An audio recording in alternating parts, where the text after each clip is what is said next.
Hey everyone, welcome back to another episode. Today we had our spice war against S2NX. They are one of the stronger alliances on the opposing faction side. So this ended up being a fairly good fight. Unfortunately for them, after about 15-20 minutes, they started to run really low on troops. So the attack started to die out and it became pretty clear that we were going to and say easily win this, but win this without a ton of contest. They have a couple big players, QB. He's doing some pretty good damage here, and then a few others. They were clearing out some troops from a lot of us. So overall, a fun fight, and quite a few players, including QB, were from my old alliance, and well, from my old server as well, back on 72. So it was fun seeing players that I used to play with and fight alongside with, and now we're fighting against each other. While, I believe both sides of this knew how this fight was going to go, we still had some fun with it, and we killed a bunch of troops, got rewards, we opened up boxes, and that's part of this too, just opening up boxes at the end of the day. Unfortunately for them, they didn't get any spice to move up in the rankings, and fortunate for us, we didn't lose any spice, so we still stayed pretty much where we were. However, because we have not attacked since the first round, we are now slightly behind the other faction because they've attacked twice now in the last week. So on Saturday, we now need to win in order to try to get back on top. And a quick recap, if you don't know about Season 3 or even Season 2, Season 2, you have the Alliance Center you're attacking. In Season 3, you have additional buildings here that you see we are trying to defend as well. And they are also trying to attack in order to get spice. The outside buildings have 5% spice. The Alliance Center, when you take that down, is 10% spice. So in total, there is an opportunity for them to get 25% spice if they were to destroy all the buildings here. So some of the tactics are to maybe try to destroy some of the outside buildings, get a little bit of the spice versus nothing. And you can only put in 20 teams into the outer buildings. So they are a little bit harder to defend because you need to have a lot of strong players in there, because if you have 20 weak teams, they're going to get killed pretty quickly, and then you're going to start losing damage. I mean durability. You start losing durability, and then once it's destroyed, all that spice is now handed over basically to the attackers.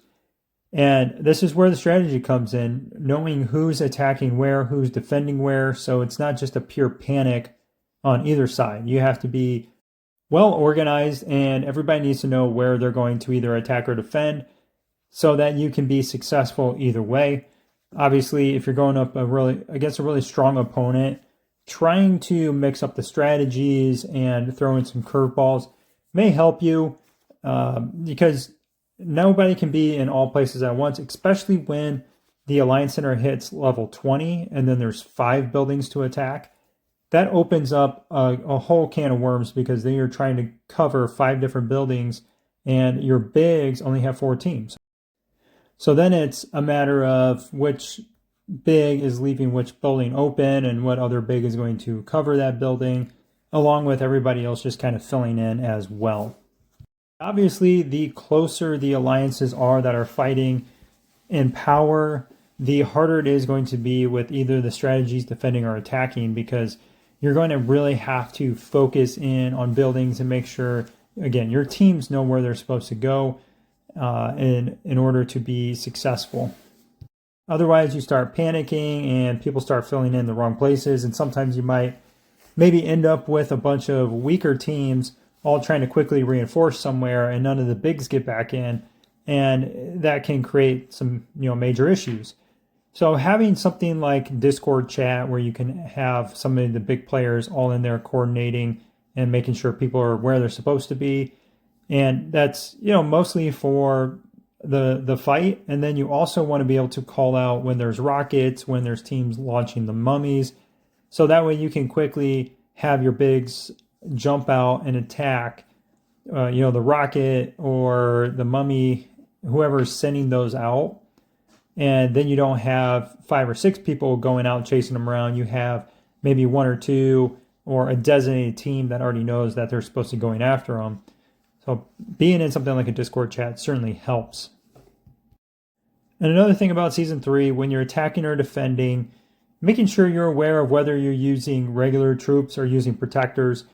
If you have your altar up and your protectors have the increased stats from the altar being, 30, level 30 or higher, they do a ton of damage.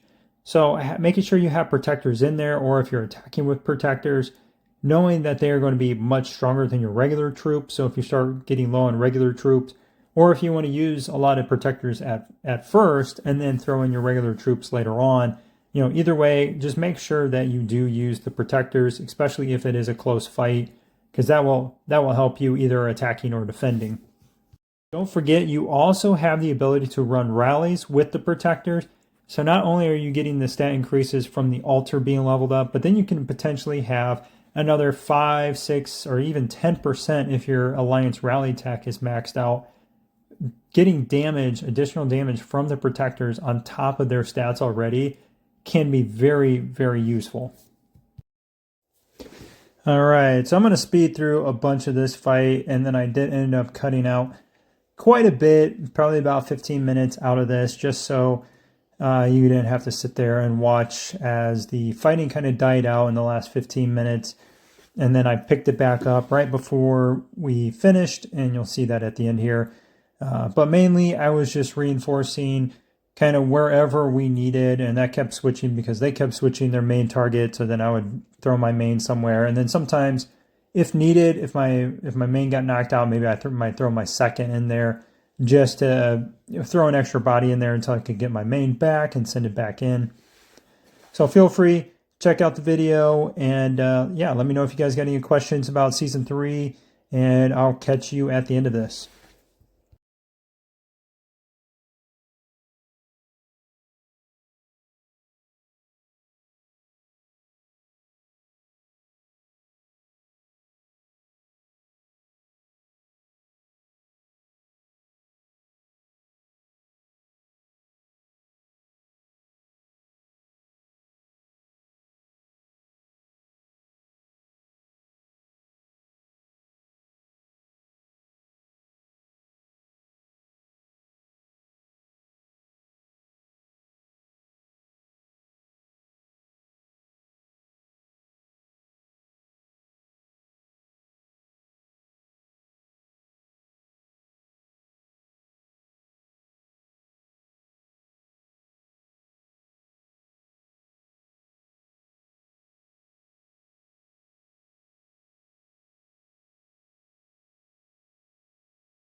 So this is about 10 minutes left in the fight, and I cut out and then I come back right when the fight is ending.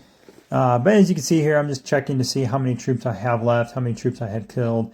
And I really had not cleaned out too many of my troops. I think I lost about 9,000 in total of my tier 10 troops. And part of that is I was just making room, one, for training day, but then I was also getting troops or making protectors with my troops. So as your troops die, a percentage of that you get as protectors. So I was working on making protectors too for Saturday, for when we attack on Saturday. So as you see here, we won. We actually didn't lose any durability to any of our damages throughout this entire fight. QB, obviously being one of the bigger players and being the best player on his alliance, he did the most damage on everybody because he was just sending all kinds of rallies, all kinds of attacks the entire time.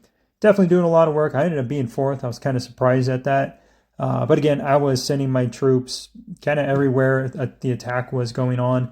So easy to get points on these on most days anyways. And if you're having trouble get points, make sure that you pull your team out of the Alliance Center or wherever it's being attacked. Pull them out real quick, put them back in, and that should allow you to get back up in the front. And so the next attack is probably going to hit you, or especially if it's a rally, it's a good chance it'll hit you and help you get some points. And now we're just going through some celebratory eggs. Everybody's happy. We got the win. It was a bit of a chaotic morning, but we made it happen without much issue. Again, good fight, a lot of fun.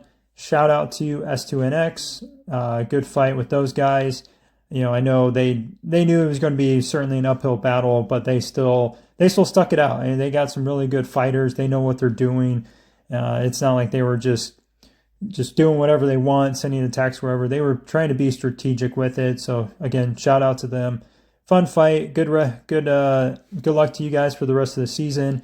And yeah, I'm sure we'll run into each other again here and there. So as always, guys, thanks for watching, and I hope you have a good one.